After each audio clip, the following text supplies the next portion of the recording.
Come on, Bozy. You can put your phone away. Excuse me.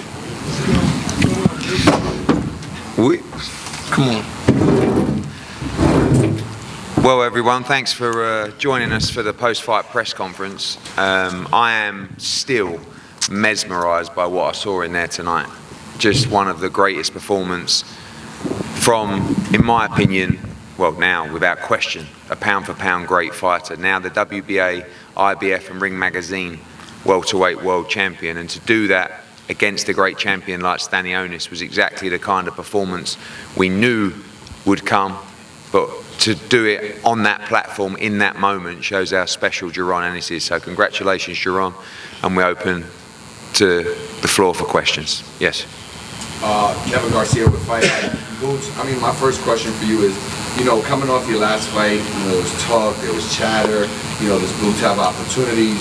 You obviously silenced all those doubters today. How do you feel, thinking about that talk and what you just did today?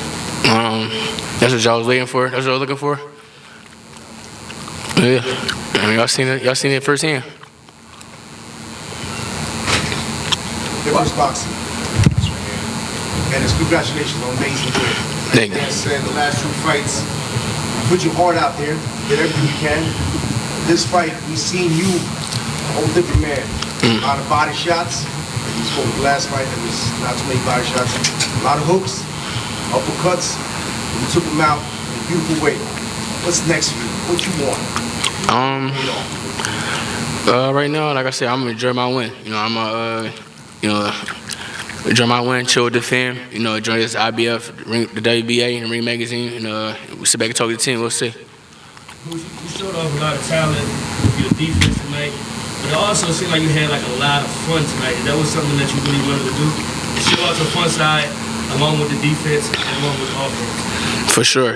That's like I said before. I don't want to sound repetitive, but when I fight top of the line guys, good guys, that's what you're gonna see. You're gonna see a whole different me. When I'm in that ring, I'm in my happy place. So, when I got a top guy and I'm fighting for something, it's a whole different story. Can't nobody mess with me. Bruce, how's it feel to win the title here in Atlantic City, especially the crowd support you got here from the Philadelphia fans? I feel great. Iconic place. It's a blessing to be able to fight here at Boardwalk Hall. And Eddie, one thing was staring at you when you were going back for the corner, when you both were going back to the corner. Based on that, were you surprised when the fight was stopped at that point, or did you think you had enough? No, I was just revving my engine. I was just picking it up, and I knew he was going to go. The way from the second round, from certain things he was doing, I'm like, I've been really wanted to pick it up, but my dad, and my team, he not yet. Just take your time, chill, have fun, and stick to the game plan, let it come. Can you talk to us about the trajectory over the last few fights? You've gone from Roman Villa at the smaller room here, 2 back-to-back fights in Philly. The last fight was against a guy you'd already fought before. The previous one before that was a replacement opponent. You've now unified the titles here in Atlantic City. Talk to us about that experience and the experience over the course of the last 3 fights. Great experience. I made history at fighting in Philadelphia at the Wells Fargo Center. I think it was 14,000, 15,000. The first to do that. Came back, did it again. I think I did 10 or 11 or something like that. And then now we fighting here at this iconic arena at the Boardwalk. It's everything falling in line. It's perfect timing. And what would you like to do next? Like I said, I'm gonna sit back and talk to the team. I'm gonna enjoy this win, enjoy this victory, and we'll see. Yes. What would you like for your champ next? I think Jaron's already showed us as a team that he's about legacy and he's about fighting and beating the champions. I think the greatest achievement for any fighter is to become undisputed. And, I don't know the ins and outs of how Boots felt at the weight, but certainly at the weigh-in he looked extremely comfortable. And that was always part of the chat was after the Chidazian fight, is it time to move up? And I would have felt really like we hadn't done our job if he moved up without unifying the division. And I think enough people don't really talk about the fact that people say, he's never beaten a champion before. He was the interim IBF world champion and Errol Spence vacated the belt rather than fight Jaron Ennis. So that's why they elevated him to IBF champion. And, you know, I said to him in the change room tonight, damn. He said, why? I said, because after the Chidazian fight, people actually wanted to fight you. Now we're going to go back to no one wanting to fight you. And I hope that the other champions have ambition. But that was the setup. We set it up like that. You know what I mean? That way we knew we would be able to get some fights. You know what I mean?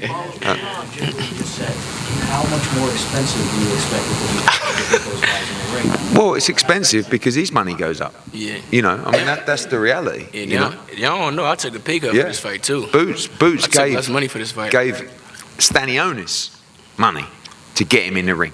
You know, we hear at the press conference, you know, Stanionis has wanted Boots for years. Well, who's ever heard that? Right. We never had a phone call. This fight happened because of me. I took less money. I gave Stanionis more money to fight me. And that's not... That shows who really wanted to fight. And that's not what we do or what we want to do. But sometimes as a team, you move forward collectively. And that's why these guys are great to work with. They're chasing greatness. But now, after a performance like that, no, we don't take less money, we take more money. So the other guys have got to, they'll get paid, but they have to show some ambition. It's just money, money, money, money. What about trying to be number one in the division? Guys like Brian Norman, these guys, with all due respect to Brian Norman, he just boxed for about $150,000 on an undercard of Michaela Meyer against Andy Ryan at the Fontainebleau in Las Vegas. If we go back to the Wells Fargo now, to unify again, he will fill the whole place, 18, 19,000, unquestionably. So there's money in the pot, but you've got to show ambition as well. Eddie, so given what you just said and the experience of setting up this fight here, who is going to be the tougher fight to make out of Mario Barrios and Brian Norman Jr., in your opinion? Listen, I heard that Barrios is talking about fighting Manny Pacquiao. I mean, what's all that about? Right? Brian Norman, for me, I spoke to Bob Arum during the week. He made it clear to me they want to try and make that fight. There's probably close to 10 times the biggest payday of Brian Norman's career to fight Boots Ennis. If you don't want to get in the ring, you might as well retire from the sport, because what's it all about? That kind of payday to fight the very best in the sport and prove yourself as a pound-for-pound great. So stop with Twitter, stop with Instagram, grow a set of balls and come and be in one of the biggest fights in the sport. Wells Fargo, back end of the summer or September or wherever it's going to be when he's ready. Let's make it happen. So they were talking about Atlanta as a potential Fuck it, spot for that. why? He's just boxed on an undercard in front of about 1,200 people. This guy, you heard what he said, 15,000, 12,000, 9,000 tonight, whatever it was. Come on. No, and that's what I said to those guys last time. Oh, we're not going to Philadelphia. Where do you think the money comes from? You know? So this is not about being disrespectful. But Brian Norman's a great fighter. But don't we want to make great fights for the sport? You know, and like this guy's, he ain't losing at 47. He ain't losing at 54. He ain't losing at 60. Watch what he does over the next few years. He's going through all the divisions. Yeah, you got nutritionist for this fight, Boots. Yeah. Something different for you. And a lot of people were talking about your weight. And was it going to affect you tonight? Yeah. First of all, what do you have to say to those people who were saying you weren't going to be able to make the weight? You would have trouble with it. What do you have to say about your power after the stop was 146? Yo, I don't know. People, y'all social media people crazy. I seen so many people talking about I would look weight drained. He gonna make weight, this, that, and the third. I was at weight on Tuesday. I didn't work out since Tuesday. I ate the day before the weigh-in. I make 147 easy. You know, y'all don't know what y'all be talking about. Y'all just be talking on the net, and y'all gotta chill.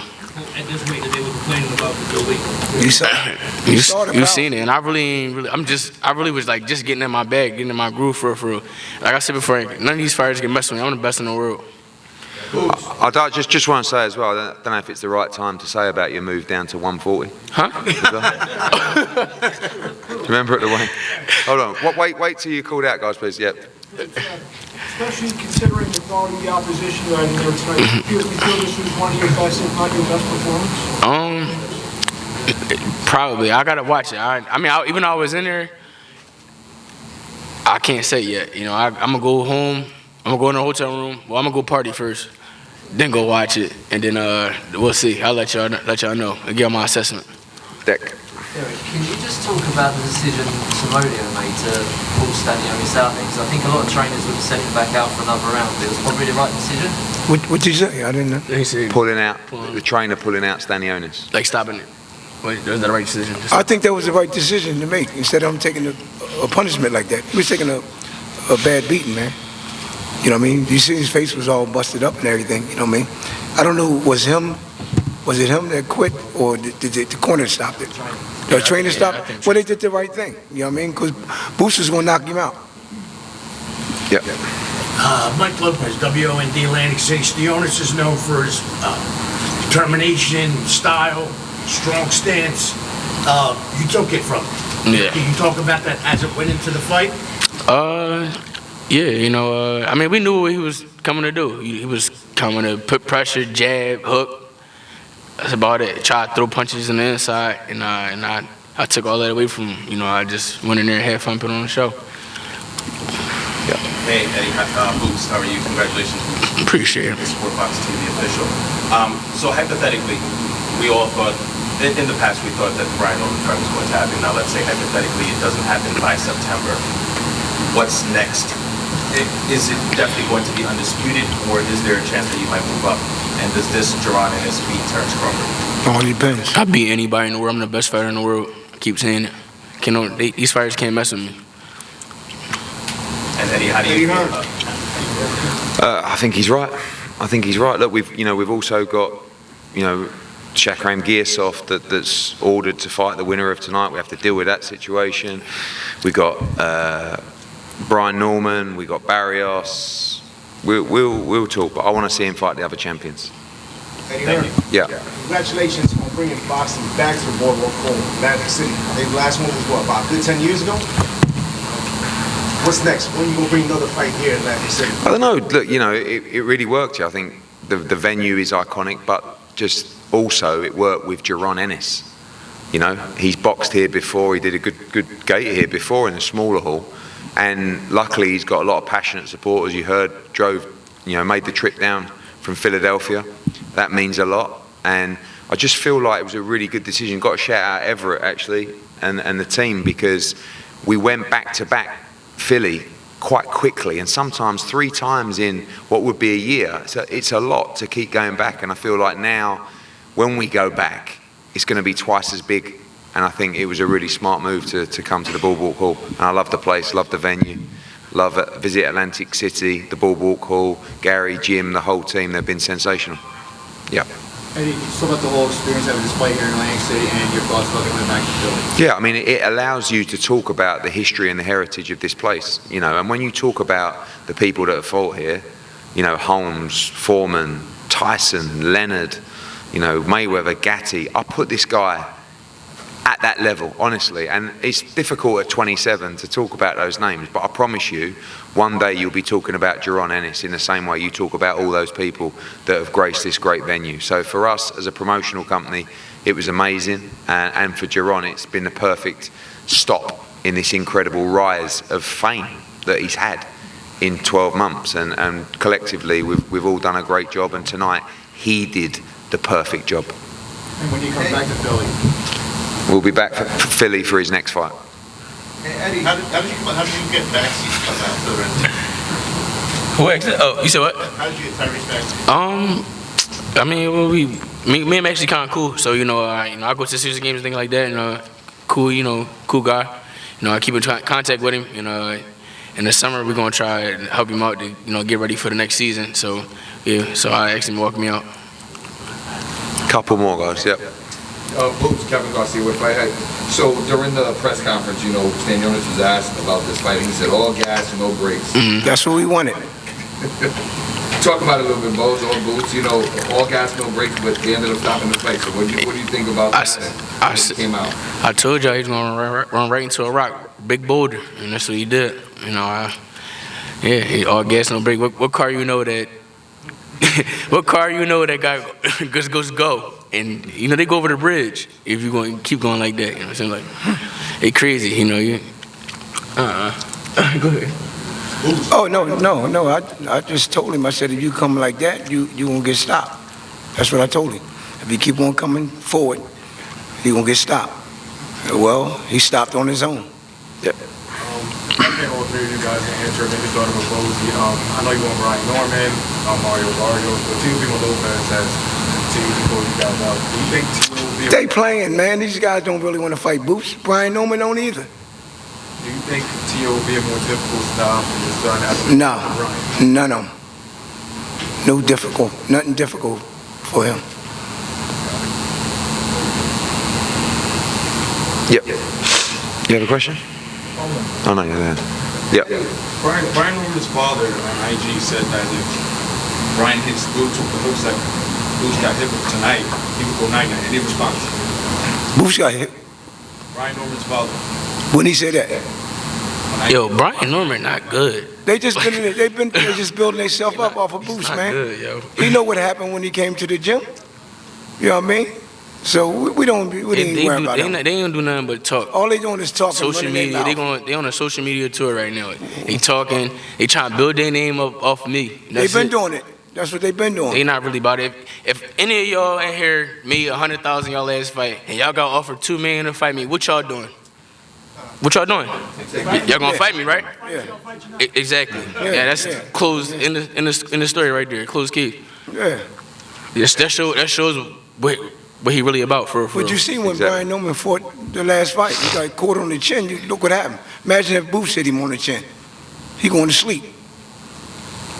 And we saw Loma head out to London. We saw Triple G head out to London. Your other welterweight has a big fight coming up at middleweight, but says he has title aspirations at 147. I'm talking about Conor Ben. Any chance that we'd ever get to see Boots go out to London? Yeah, you know, the UK fight fans are crazy. They would all been staying up tonight watching Jaron Ennis. If he came to London now, this is the crazy thing about boxing in America versus boxing in London.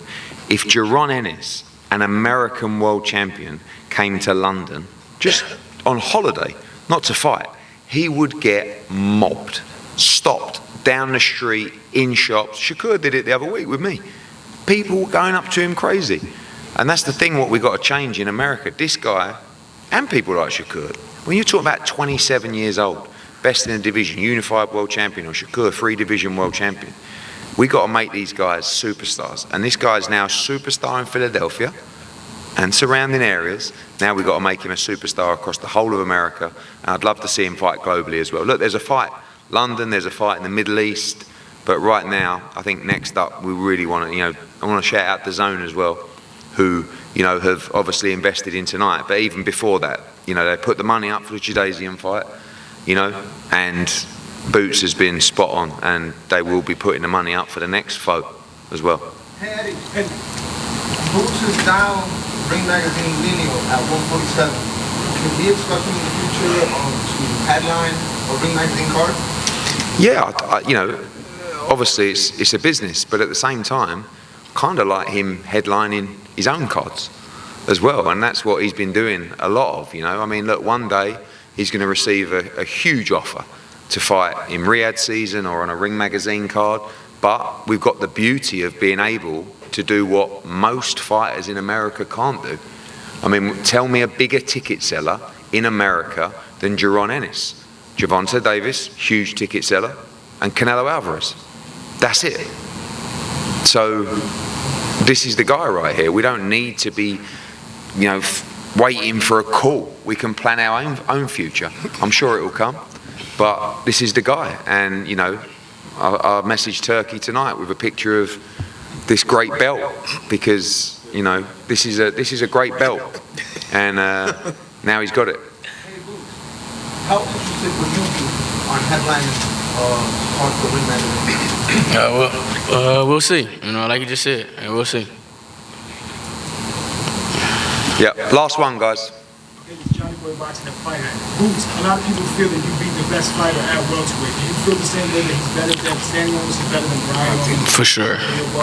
For sure. I definitely think Stanionis is the better one. At this weight division. I beat the top guy. I'm number one. He was number two. And I know it's off topic, but shout out to him. You know, he about to have a baby, I think today or tomorrow. So blessings to him. Hope he get back home safely, and you know, bring a child into this world. So that's a blessing. You sent him a gift for the baby? You out of pocket. We already gave him the gift. Right, guys, thank you so much for your support this week. Really appreciate it. Well done, John. All right, thank you.